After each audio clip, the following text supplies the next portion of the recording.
as everyone knows, I'm a huge Trekkie. You know, Star Trek was the reason for me to get the whole sci-fi kick, and it was really the basis of Arjen, the whole sci-fi thing. I've always loved Star Trek, the old series, and then you had the Next Generation.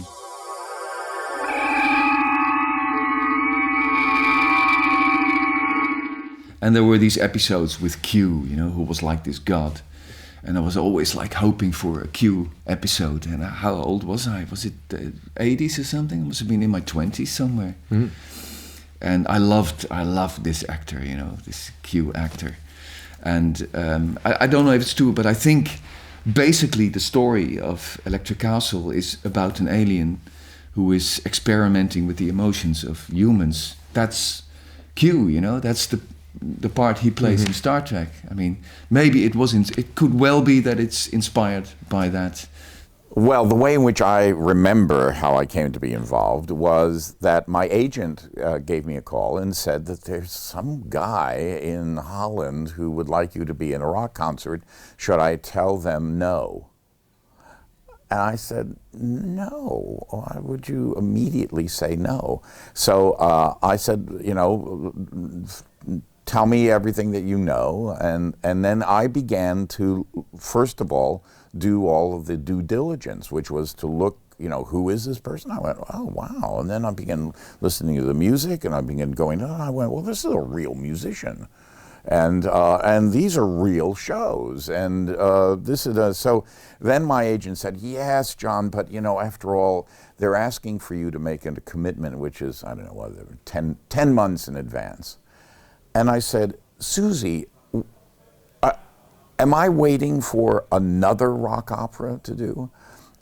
You know, a bigger rock opera?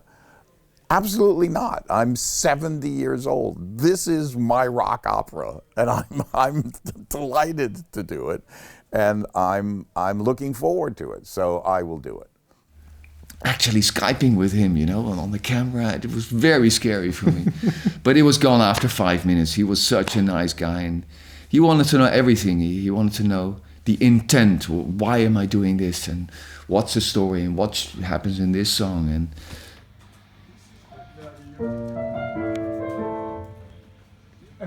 ik heb een beetje grote stem. Gisteren op jullie kindje.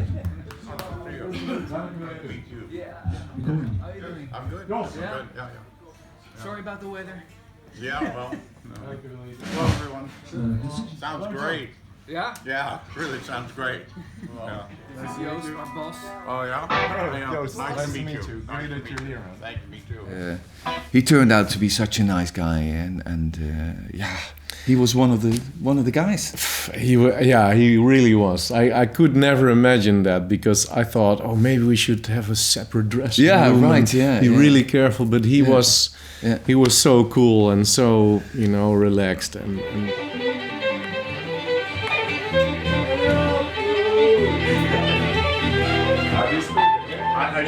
I'm John. Nice to meet you.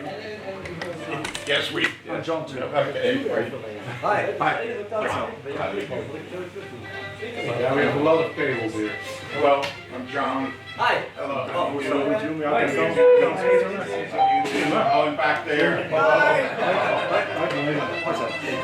I remember the first time that he did this little demo on his, his phone. Yeah. And you heard like him saying a few words he wrote down. I was like, whoa, this is going to be really cool. And then, of course, it's still a bit of a crappy recording, but he came to the studio to rehearse with us a week before the shows. And then he was in the room, and I remember everyone, no one really of the band really knew the words or knew what he was going to do. And everyone was, oh, cool, and smiling and you know, reacting to it. I'm ashamed of the decision. You have an important choice to make. Up till now, it's all been fun, the cursing, the sobbing, the crying, and shouting. I love your silly notions of easy. Very cool. A lot of museum stations on the moon. Yeah, it will be my biggest concern. I came to the conclusion that That the narration, as it had originally been, was too atmospheric. So I thought, we need one place that is firm, so that the audience can be released from the idea of saying, well, what's going on? I'm not sure what's going on. So that's when I wrote him back or talked to him on the phone or Skype and said just those things. First of all, the story went like this, but I didn't create that story. So I didn't want to impose, I didn't want to say, well, actually the story is over here. So I had to take the elements of that story and create what I consider to be sort of a superstructure. It follows the story of the songs in their chronology and what have you, and I take elements from that, but I had to then begin to create plot, some just plot, and why am I here, and what am I here to do, and who are these people, and do some of them make it and some of them don't, and what is this test, and what is this challenge? I had to think of all that.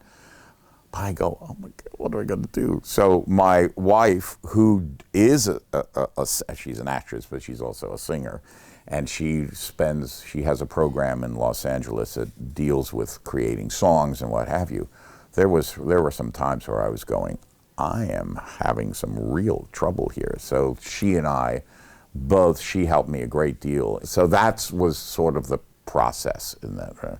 But it weighed on me because it was not easy to do. And I write sort of easily, and this was just a completely different medium for me.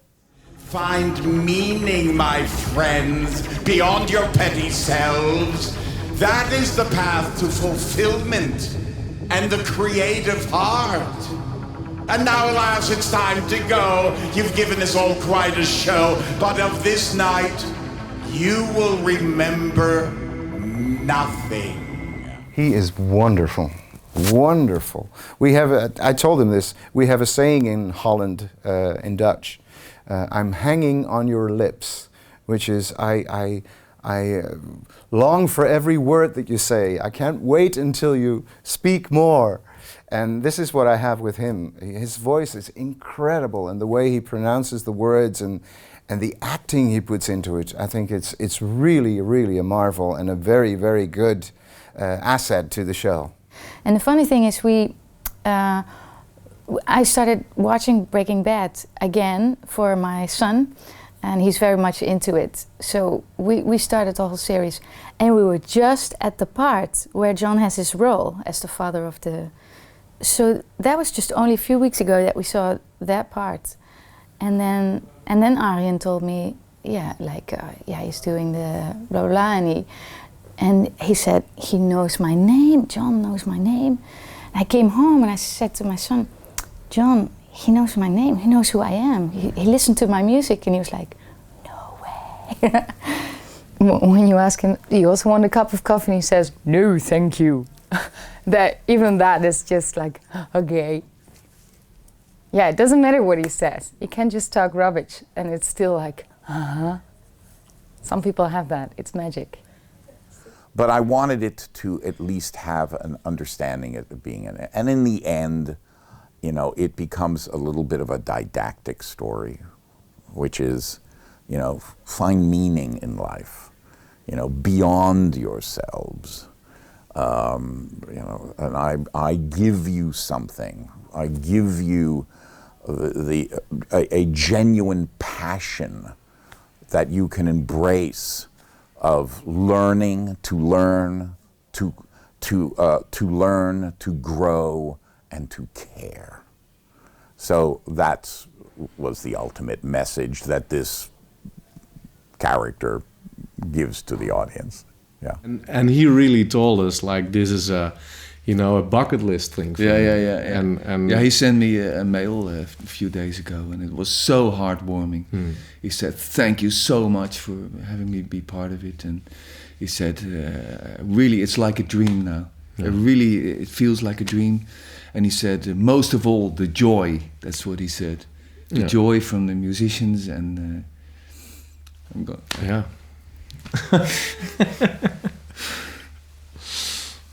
And there are times, though, that I am up on my platform and I'm looking down and I'm going, I'm at a rock concert in Holland. And there are, I don't know, 2,000 or 3,000 people out there all doing this and what have you, and like that. I said, this is hilarious. This is great. And my friends, my actor friends, who have gone, what's going on? I'm getting little, messages. So I send them back pictures, So I'm having a really good time. After the show, he came to me and he had this big smile and also tears in his eyes. He said, Arjen, thank you so much. And I gave him a hug and everything. Yeah, yeah, we're tough guys.